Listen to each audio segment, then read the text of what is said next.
You spend enough time in the desert and you start to wonder, is what I'm seeing real or a mirage or an oasis? That's how Kansas State and Arizona might feel through a couple of games this mid-September as they enter Arizona Stadium. The Kansas State Wildcats, just a couple of years ago, Big 12 champions, went to Dublin. They are 1-2 and trying to find their footing. Arizona is 2-0 for the second straight year, but they only won 2 games after that. Kansas State and Arizona, a lot of questions to answer tonight.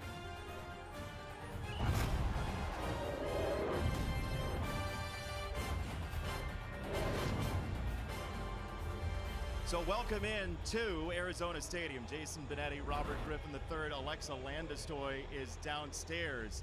That's the backdrop of this game. But at quarterback for Arizona, Noah Fifita stayed in part to try to recapture glory from a couple years ago. Where is he right now? I mean, Noah Fifita looks incredible, Jason. He has every club in his book bag. He can pull out the driver and throw the deep ball. He can pull out the 7-iron and layer it over defenders, and he can pull out that sand wedge and scramble with the best of them.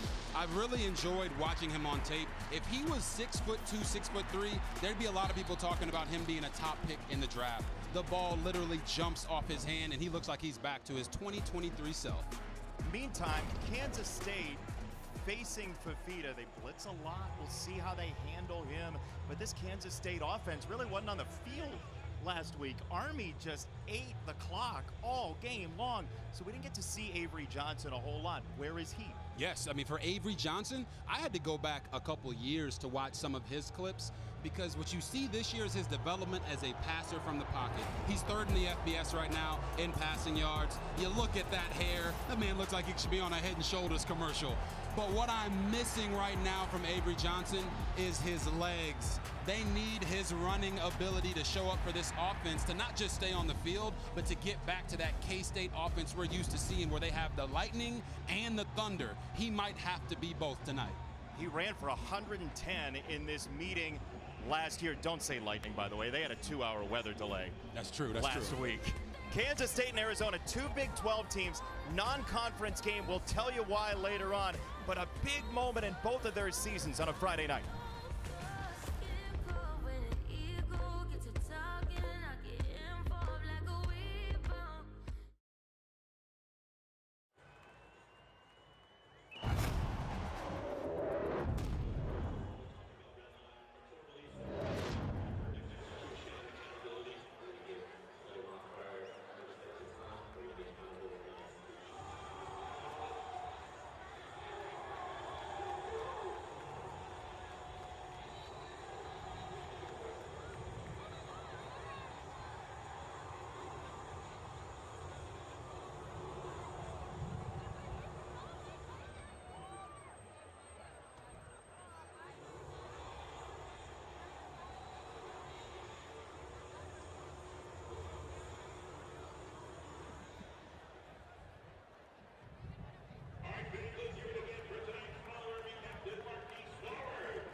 in the desert Southwest, and downstairs in it is Alexa Landestoy with big news for K-State's offense. Yeah, Dylan Edwards set to make his return to the lineup. He's K-State's starting running back. He's a dynamic playmaker and makes a difference when he's out there on the field. The Wildcats have been without him really all year. He got hurt on his first touch in game one, hasn't returned to game action since then. Coach Kleiman told us they've been evaluating him every single day this week. They were hoping he would be a go. He took part in warm-ups. I caught up with Coach Wells prior to that. He said he may be on a bit of a pitch count, but wants to see just before game time how he's feeling.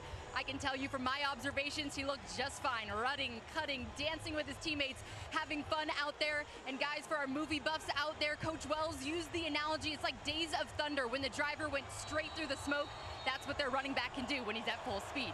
Well, right now he's through the injury, Harry. Off we go, Arizona and Kansas State.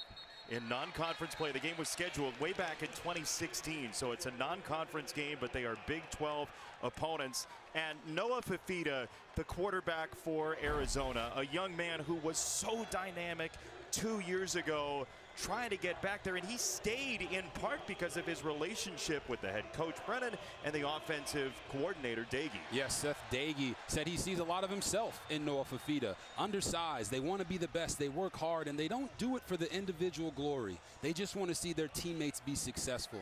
He has been really good at distributing the ball. 12 receivers or tight ends caught the ball last week.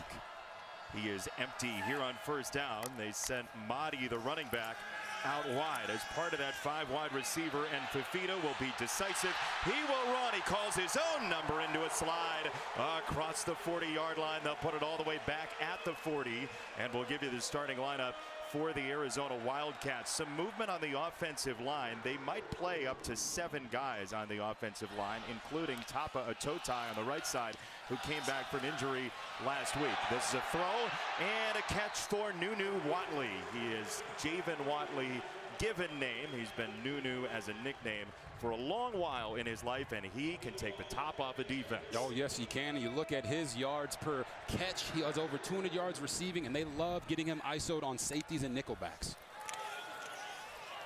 Bunch of throws to start this game. Chris Hunter, very reliable junior out of New Orleans, against a Kansas State defense that was on the field for more than 80 plays last week against Army. Yeah, when we talked to Toby Osunsami, he said, you know, we just got to play K-State defense. We got to run to the ball. Guys like Austin Romaine, who's a tackling machine, VJ Payne, who's been a staple for this defense for quite some time.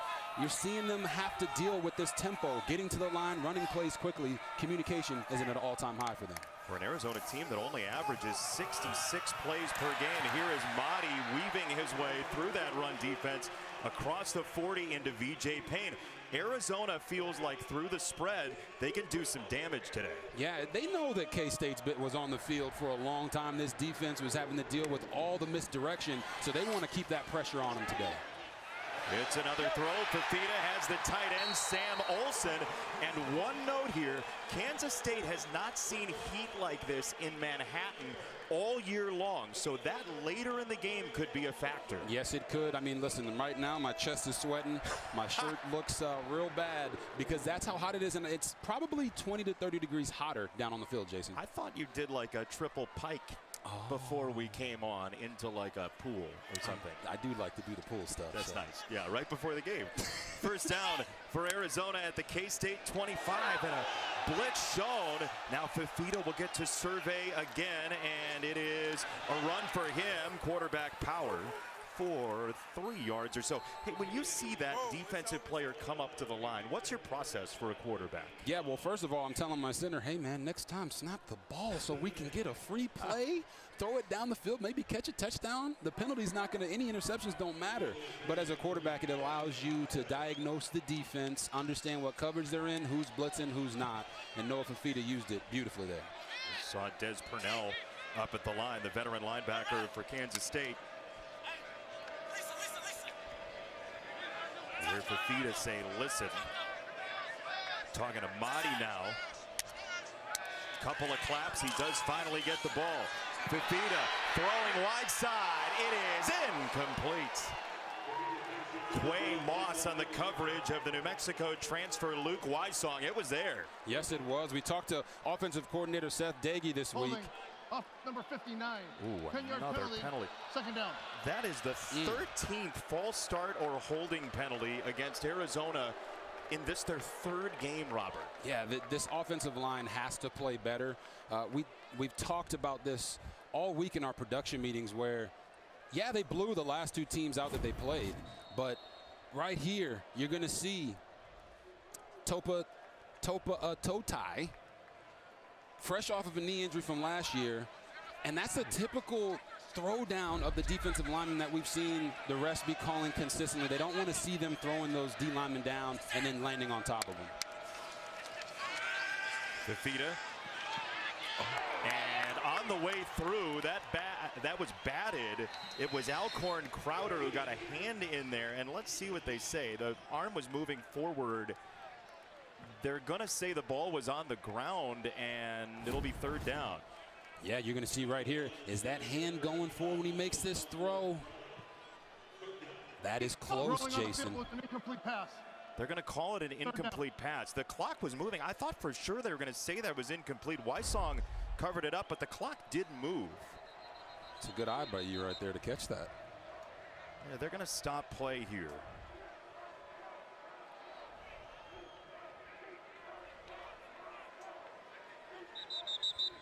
Let's see.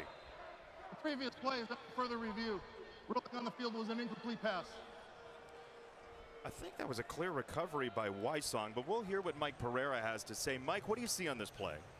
Hi, guys. To me, I like it as a forward pass. The whole issue is the hand. Did the hand start forward with control of the ball? And to me, he does have control.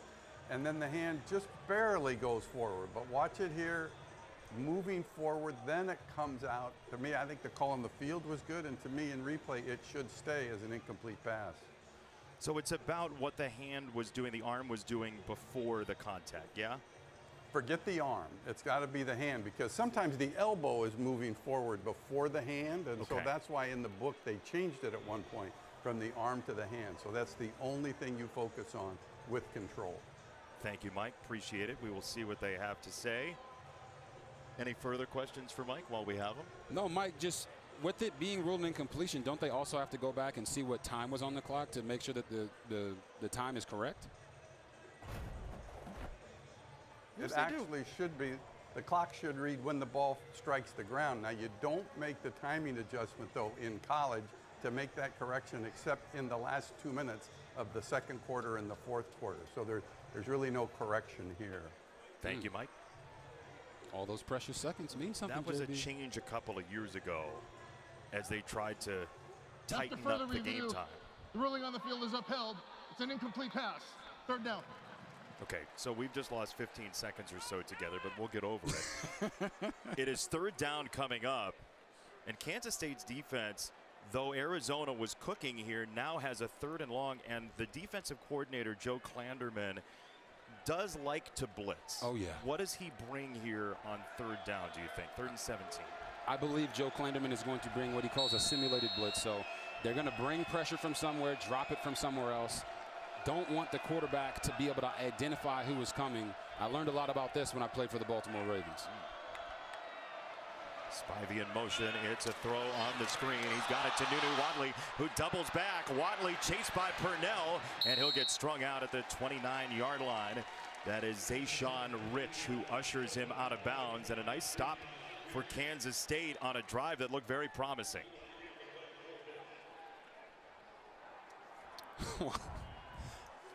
I haven't seen one of those since high school. You know, running all the way back across the other side of the field.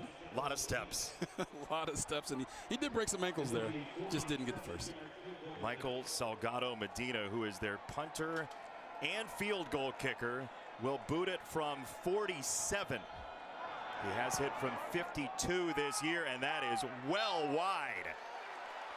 No good. Arizona zeroes out the opening possession. And that gives an opening to Avery Johnson and this Kansas State offense that was just off the field for another 4 minutes. They're itching to go when we come back.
It was a visit last year to the Little Apple that was 7-7 at the break, but Kansas State broke out to a 31-7 final score.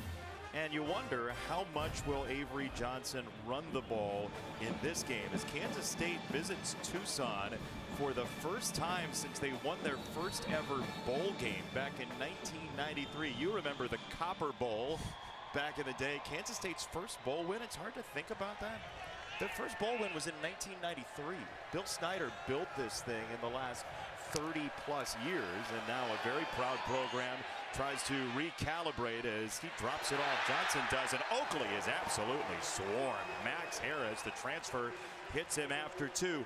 What do you want to see from Avery Johnson tonight, Robert? I know we've talked about Avery Johnson running the ball. I don't want to see him force the run. I want to see him just play football. If it calls for your legs, use your legs. If it calls to throw a dime down the field to Jace Brown, throw a dime down the field. Don't make it too hard. He has been playing really well this year. Because they're 1-2, the tendency is to try to become Superman and make every single play. Make the plays that are there, young man. There's Dylan Edwards with him as well. This is a tuck and run. Here is Avery Johnson trying to carve to the 35. And that is all. Savea with the stop. Tia Savea. Edwards back.